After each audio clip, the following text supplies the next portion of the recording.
Pemirsa, pemerintah akan memberlakukan kebijakan pengenaan bea keluar ekspor emas mulai 23/2025 atau besok hari. Aturan ini diterbitkan untuk mendukung program hilirisasi produk mineral berupa emas di dalam negeri kita. Kita coba melihat ya beberapa komentar netizen untuk berita ini dari Instagram CNBC Indonesia yang berjudul "Siap-siap bea keluar emas berlaku besok, segini rincian besarannya." Pemirsa, kita lihat dari komentar yang pertama yaitu dari @wanda.ais. Bagus dong kalau nggak yang rugi Indonesia, asing bisa beli emas dengan mudah dan banyak karena nilai mata uang mereka tinggi. Kita lihat dulu ya ke komentar yang lainnya yaitu dari @amarilido11. Tahan jangan beli dulu, harga lagi rally, tunggu koreksi. Kalau kita makin kalau harga tahan nanti makin naik mulu. Iya, kalau emas tuh emang komoditas yang agak anomali ya. Iya, safe haven soalnya. Iya kan.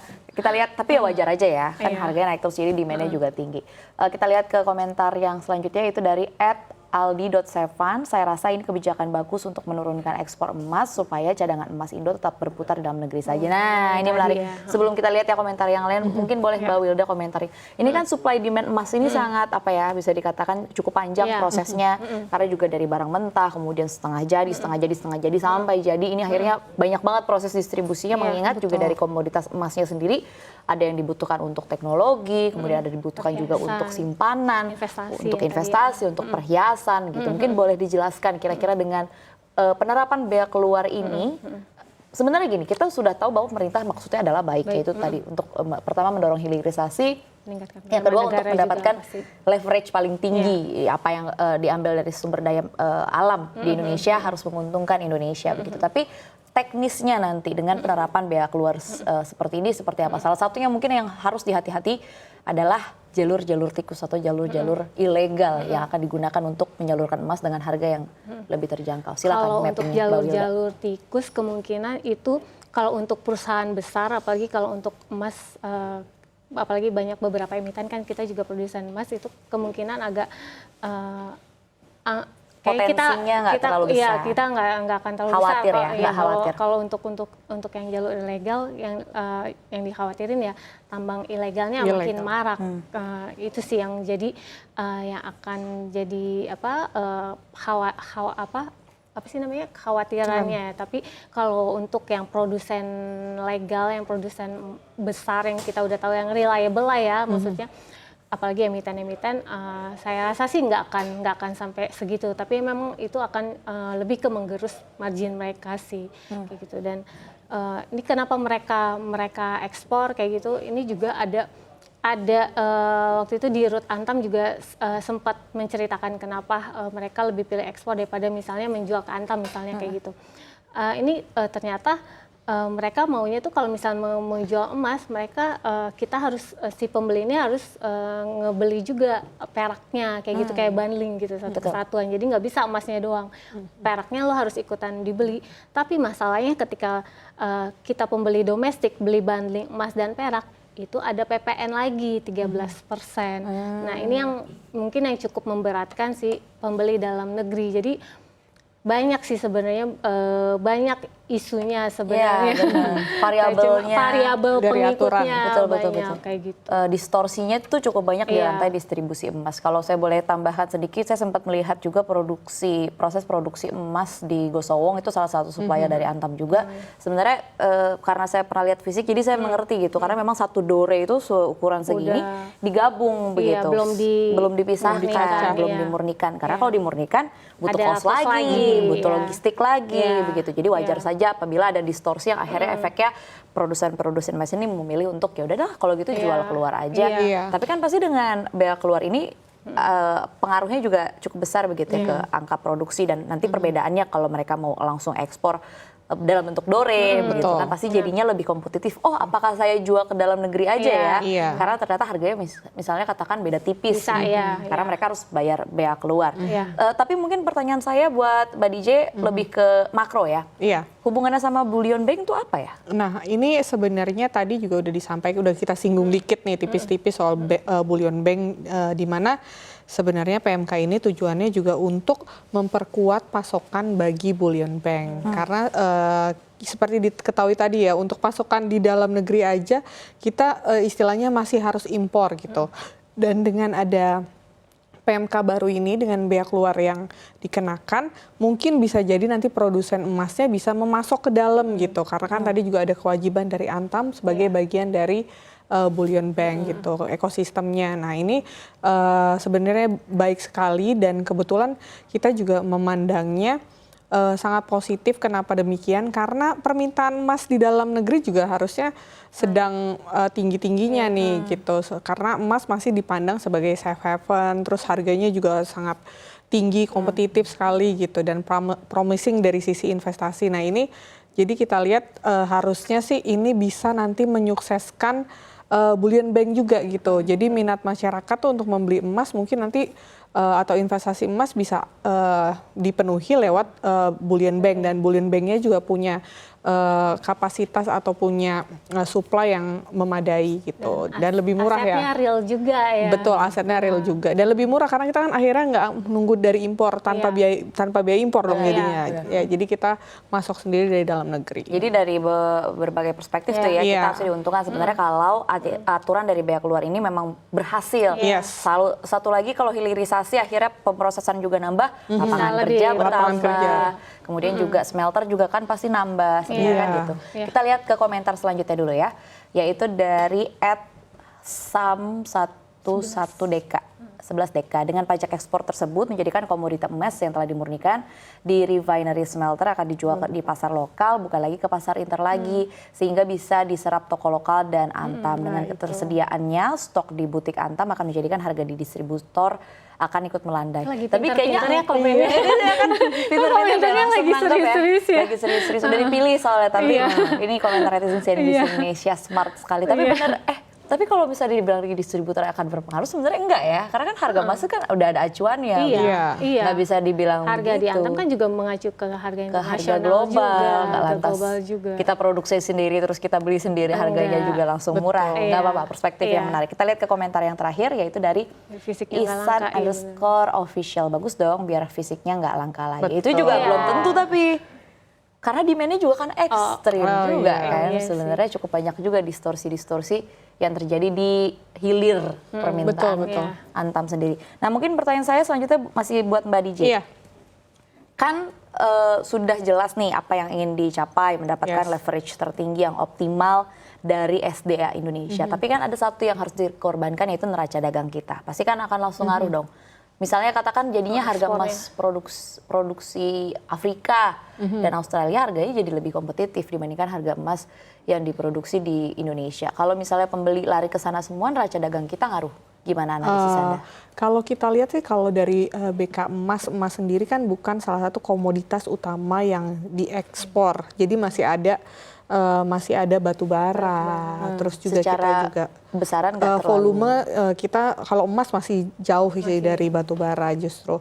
Nah namun demikian kita juga nggak tahu nih, karena di aturannya tadi aku ngobrol sedikit sama Kak Wilda, bahwasanya di aturan itu diatur untuk harga di 2.800 troy ounce sampai 3.200, sementara harga di global udah naik banget 4.000 something ya. Nah ini kan kita juga jadi bertanya-tanya lagi meninjau aturannya ini, apakah nanti ada perubahan lagi atau seperti apa, dan gimana kalau misalnya ternyata pasar globalnya juga tetap aja berani untuk impor dari kita, atau kita berani untuk ekspor ke mereka. Nah ini kan hilirisasinya malah nggak go. Nah itu dia, itu jadi sorotan kita tapi juga. Tapi kalau sebenarnya win-win solution juga, maksudnya kalau misalnya mereka memang tetap beli di kita, ya jadinya pemasukan yang besar juga buat kita, karena neraca dagang kita juga nggak akan terganggu, bea keluar kita jadi pemasukan fiskal. Mungkin Mbak Wilda mau menambahkan. Tapi kemungkinan kalau misalnya untuk harga agak kecil kemungkinannya si produsen ini naikin harganya, kan pasti akan kalah saing sama yang lain ya kan, pastinya ada Rusia, China itu mereka produsen terbesar juga loh, lebih 3 kali lipat daripada produksinya Indonesia kayak gitu. Jadi yang paling besar kemungkinan ya margin mereka akan berkurang, tapi dengan harga yang sekarang akan naik terus gitu, trennya juga naik terus, ya anggap aja mungkin ini seolah-olah windfall profit ya. Windfall profit kayak buat windfall kita. Profit kayak gitu.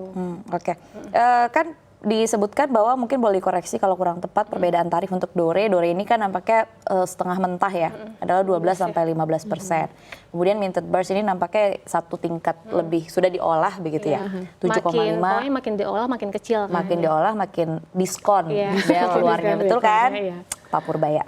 7,5 sampai 10%. Nah, apakah memang selisih-selisih tarif ini kita nggak perlu melihat sampai langsung hitung-hitungan ya? Cuman kan saat misalnya pengusaha, oke lah kalau gitu saya bikin smelter supaya saya dapat diskon, kan sebenarnya kan tujuan utamanya gitu. Tapi kan bikin smelter ini kan investasinya gede banget. Dan kita kayak lihat berkaca dari Freeport aja gitu kan, setelah puluhan tahun baru akhirnya dia bangun pabrik Precious Metal Refinery itu yang di Gresik. Itu kapasitasnya 50 sampai 60 ton per tahun. Akhirnya nih setelah dia sekian puluh tahun akhirnya itu pun dia udah bisa didorong mengolah. dari berkali-kali dari pemerintah. Kemungkinan agak susah. Nah, ini sebenarnya dengan Freeport membangun pabrik emasnya di sini aja itu udah membantu banget.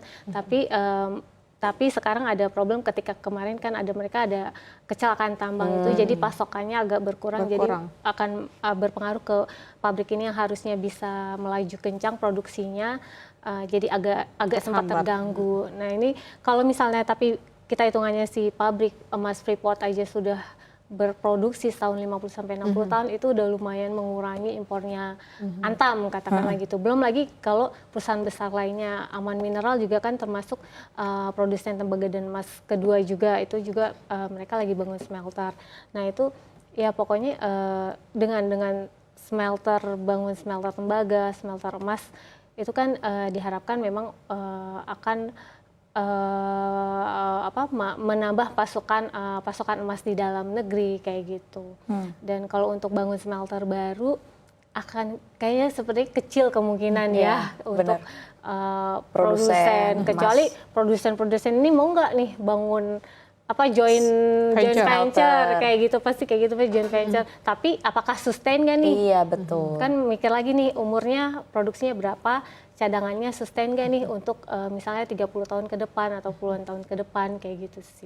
Oke, pertanyaan saya selanjutnya adalah target penerimaan negara. Itu kan tadi kan sebenarnya ada yang dikorbankan kalau neraca dagang kita berpotensi akan menciut sedikit, meskipun memang emas juga bukan secara valuasi secara besaran juga nggak terlalu besar, tapi akan menciut sedikit di neraca dagang kita karena mungkin ekspor juga akan tertekan.